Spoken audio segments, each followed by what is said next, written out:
Hello and welcome back to Dawnbreaker Farms. I'm standing here at the site of our future goat barn.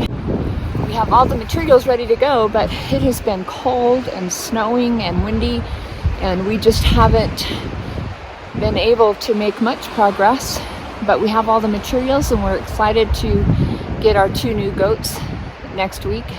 Actually, this week, at the end of this week. This episode, I'm going to introduce you to our newest members of the family, our baby Quail that just hatched yesterday, and just talk a little bit about Quail and some lessons we've learned with the rabbits. So I hope you'll enjoy. Thanks for watching. Good morning. It's a beautiful day. Actually, it's cold and windy, but it's always beautiful up here. We are getting ready to move our chicks that just hatched into this brooder. We bring the brooders inside of the house for the first week or so just to make sure they're warm, especially when it's 39 degrees outside right now. And so I'm just getting ready to release them from the incubator into this brooder.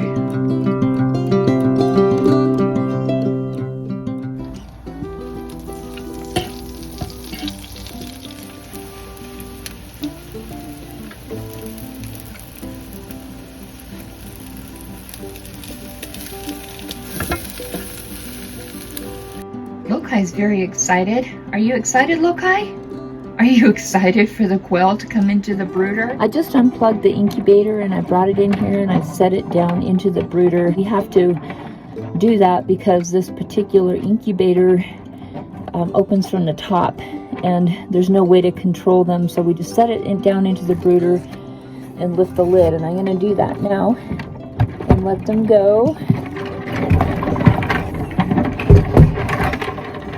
Coax them out of here. We still have some eggs that haven't hatched. I don't know if they will, but I want to try and make this process pretty quick because if there are some that hatch, we want to keep them warm and moist so we can get some more chicks hopefully. It's risky to do this because they need about 60 to 70% humidity to hatch. When you open the incubator, it's like, shrink wrapping them sometimes if you're not careful. But here they are. Aren't they so cute? We're going to count them in a minute. Looks like we have 13 chicks. I counted 13 eggs that have hatched. And let's see, 1, 2, 3, 4, 5, 6, 7, 8, 9, 10, 11, 12, 13. 13 healthy chicks out of 32 eggs. I think the ones that did not hatch, they weren't fertile. It looks like there's a celadon egg. That's the blue egg. She was having trouble passing eggs, and I don't think she was fertile. And then the other is one of the jumbos who we have a limited supply of males right now. I wasn't sure if her eggs were fertile. Welcome to quail farming. We love it. So these are 13. We have 17 in the other brooder, and we have 14 adults outside. So our numbers are growing. I just introduced them to their food. They're going to figure out their water here in a minute too. This is the first time they've eaten and had anything to drink. They haven't even done it yet. Let's see. See, I have this shallow water so they don't drown. They don't drink a lot at first. We just give them a little bit of water and this one just figured it out. Your first taste of water. Let's see if this one will drink. There you go. Oh, look. Come on. Come on over here. Here's your water. Look. Ooh, yummy. Water.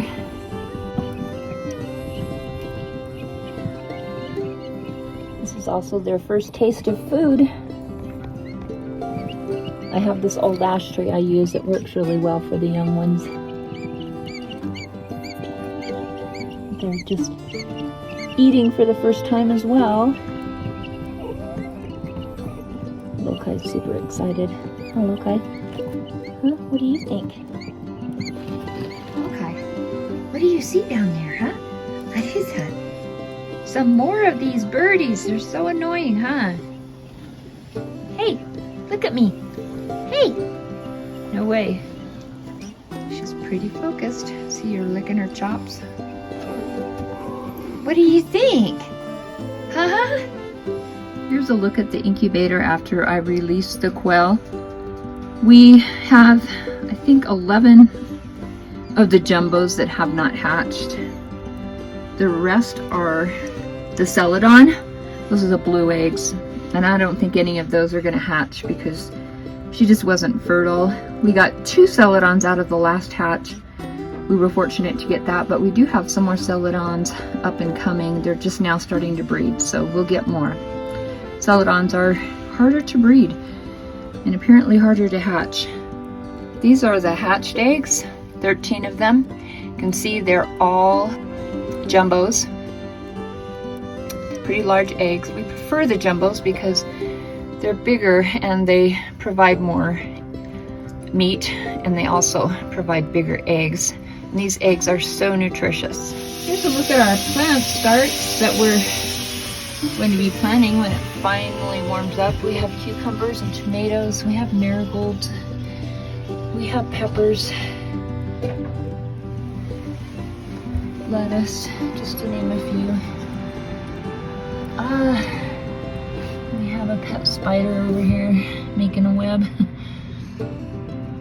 These look pretty good. Oh, the celery. Celery's finally coming up. I can't wait to get these in the ground. I'm a little worried about them dying on us, but so far so good. These are our dough. Pokey is the gray one. Pokey's the white one. Just gave them a carrot. And we're going to eventually move them over next to Smokey. But I just gave him a carrot. They're very happy about that. The rookie mistake that we made was building these nesting boxes. But they won't fit into the new cages, and they're going to have to be able to fit for us to get them in and out of there. So we're going to have to make that change for these ladies when they start having their kits. We have a lot to learn, so remember that if you build a rabbit cage and you're planning to breed, you'll need nesting boxes, and those nesting boxes will need to fit inside of the door, so make sure the door is big enough. This one happened to be big enough, but we're going to put Quail in this one. This one was not big enough to put the nesting boxes in. And our new ones aren't big enough either, but we're going to fix that problem. Here's a better look at the nesting boxes that we built. If you look in the bottom here, I'll show you. It's wire mesh because the kits will pee in there. This gives it a way to, it's just a cleaner environment for them. Okay, Smokey is in his new home right now. He's starting to warm up to it. We gave him a carrot and some hay. He seems a little more content.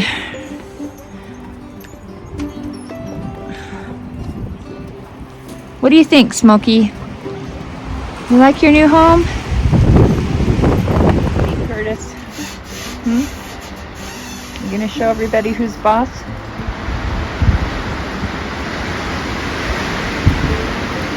This is the site of our new goat barn. It's right across the street from where we live.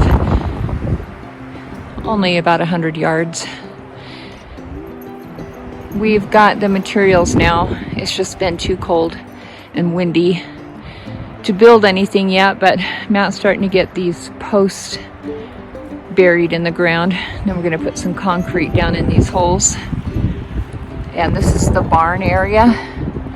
And then the fencing is going to stretch back this way, and it's going to be very secure because we have mountain lions and coyotes, all kinds of predators going to want to get to these goats. So this is a big project. but we do have goats on the way. We have a very nice family holding 2 son and goats for us. They're supposedly the Holstein of the milk goats, and we're super excited about it.